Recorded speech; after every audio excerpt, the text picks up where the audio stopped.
hopefully you're fastening your seatbelts for the next 2 hours. Right. That's nonsense, Clint. I'm not buying it. I'm sorry. I don't care what you buy. That's nonsense.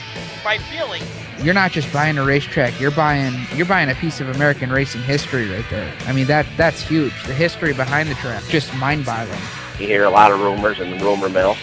I'll just keep tuning in to you guys to hear the truth when it comes down to it. So don't do that. I've already had one dose of tin hat syndrome today. I don't need a second one. Stuart Friesen said to Brett, he says, "Why don't you bring us to more places like this?" And Brett goes, "There isn't any other place like this." Race fans, it's time to throw it up on the cushion and get dirty. Coming to you live from the Finger Lakes and Southern Tier, it's time for Turn 5 Live. Now, your hosts of Turn 5 Live, Steve Ovens, Clint Miller, and Brad Ovens.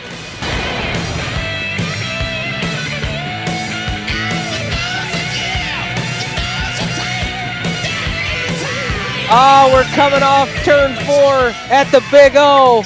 Broadside, ready to go with this week's episode of Turn 5 Live here on the Performance Motorsports Network. As you can tell, your wonderful host, Steve Ovens here, is up on the chip, my brothers, tonight. It is going to be intense. It is going to be fast-paced tonight. Fasten your 5-point harness, because I'm telling you right now, you're going to have to hold on, because it's going to be a wild ride tonight, guys. Steve Ovens here with you on the program. My partner, Clint Miller, joining us as well. Clint, Super Dirt Week is upon us. It is upon us. And, Steve, can you remind me where it is again this year? I seem to have forgotten with all the social media. Well, maybe the other guy joining us here at the round table can give us a little reminder. Tom Baker from Race Chaser Online, the Performance Motorsports Network, joining us as well. Tom, welcome to Super Dirt Week. Welcome to Super Dirt Week indeed. Thanks, guys. It's great to be with you on Turn 5 Live once again, as we were just a year ago, and it doesn't seem like an entire year has passed since we were speculating about whether or not the Oswego Speedway would host Super Dirt Week. In fact, it's here. There are cars at the track, and tomorrow afternoon, it all begins. Tomorrow afternoon, Facebook Live is just going to break the internet. Dan Kapazinski from Oswego Speedway put that up on Facebook here within the last hour, and I wholeheartedly agree with him. Facebook Live will break the internet tomorrow with modifieds lifting the left front tire around the fast 5/8 mile, as you put it, Tom. And you know what, guys? Tonight's show, our annual Super Dirt Week preview, it is going to be stacked. We're going to start off our next segment at 7:45 with Andrew Harpell, who's going to join us on the program. Not only are all the events ramping up at Super Dirt Week, but the beauty of Super Dirt Week is also the satellite shows and all the other events that are happening here in the great state of New York. And Andrew Harpell's got a big weekend coming up here with 5 Mile Point with American Racer Cup weekend. He's going to join us in the next segment. And then after that, 8 p.m., former winner of the Syracuse 200, Billy Dunn, will join us live on the program. Nice. Billy will join us at 8 o'clock. And Tom, I just broke the news to Clint before we hit the go button tonight. 8:15 p.m. tonight, World Racing Group CEO Brian Carter will be on the air live here on Turn 5 Live. Tom, that is going to be huge. It is going to be huge. Actually got the boss man to come on and talk about the big event. And, you know, it really does feel like it is break the internet kind of time, isn't it? I mean, it's just got a very unique feel to it this year. And it's, like I said last week, a lot of the attention is being focused on the race this year, I think, far more so than, you know, in recent years. And it's just so up for grabs, and that's what's cool because it's a first and nobody's done it yet. Well, I agree, Tom. I mean, it went from, oh my God, what are they, you know, they're tearing down the fairgrounds. Then it was, oh my God, you know, Central New York Raceway Park. And then it was, well, we're going to cover Oswego and we're going to cover it in dirt. And all that's kind of fading a little bit, because now as the race gets closer, you are starting to hear more about the racing in general. Who's going to be a favorite? Who's not going to be a favorite? We got guys that you don't have to have a special car now this year to run this race. So it's really anybody's ball game with no notes to go from. It really is. It's amazing. I mean, Steve, the excitement. I mean, I'm excited all the way down here in North Carolina. I can't even imagine what it's like up there right now. And part of me's really wishing I could be there to take part in all of it. But I know that you guys are going to do a kick-ass job of blow out the budget coverage for us all week long on Race Chaser Online and Performance Motorsports Network and 3 Wildlife, too. Yeah, absolutely. One driver really looking forward to Super Dirt Week this year is Justin Haers, veteran driver of Super Dirt Week, racing out of Phelps, New York. Justin will be on the program at 8:30 tonight. And it's just, we've got, veteran presence. We've also got new young talent that's going to join us. Ronnie Davis III will join us at 8:45 tonight, who just won probably the biggest race of his career, winning the big sportsman race at Outlaw 200 weekend at Fulton this past week. And this is after sweeping Brewerton and Fulton track championships this year. RD3 will be on the program at 8:45 tonight. 9 o'clock, we'll hear from Gary Tomkins, who joined us last Tuesday on the program. We're bringing it back this week because the interview last week with Gary Tomkins was too good not to share on our Super Dirt Week preview. So we're going to hear from Gary Tomkins a little bit later on. But Tom, before we bring on Andrew Harpell in the next segment, we've got to talk about a huge breaking news story that came out last night. Yes. From what I could tell, Jacob Seelman broke it on Race Chaser Online last night. You guys, people were liking and sharing and clicking on the article link, all about talking about Volusia Speedway. Bring us up to speed on everything that we know up to this point. Well, it isn't a lot, honestly. The story broke last night that Volusia County was suspending operations. The interesting thing is that it seems as though what's happening at this point is they've suspended weekly racing immediately for the rest of 2016. People immediately began speculating about the Dirt Car Nationals event in February. World Racing Group owns Volusia, operates Volusia, so no reason to have thought that was going to be stopped or whatever. They were just suspending weekly racing, and in fact that turns out to be the truth. The Dirt Car Nationals are still on in February during Speed Weeks. They're just, according to the release from the track's website, they've ended their weekly racing program and will cease regular operations on Wednesday, which would be tomorrow, and this according to current track promoter Wendy Underwood.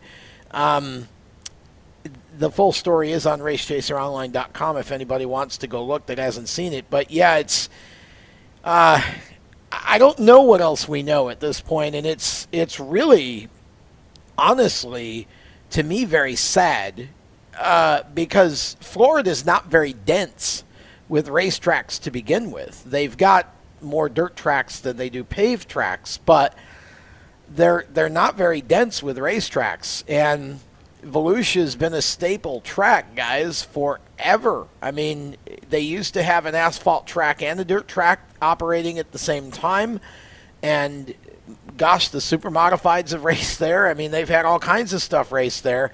And to see that now the dirt track, which is the only part of the property that was still operating, is shutting the weekly show down. We don't really know why, and I think that's an interesting question to ask Brian Carter when he comes on a little later, because there wasn't really a lot of detail in here at all. And I'm hearing some speculation now that it may be just a simple change in promoters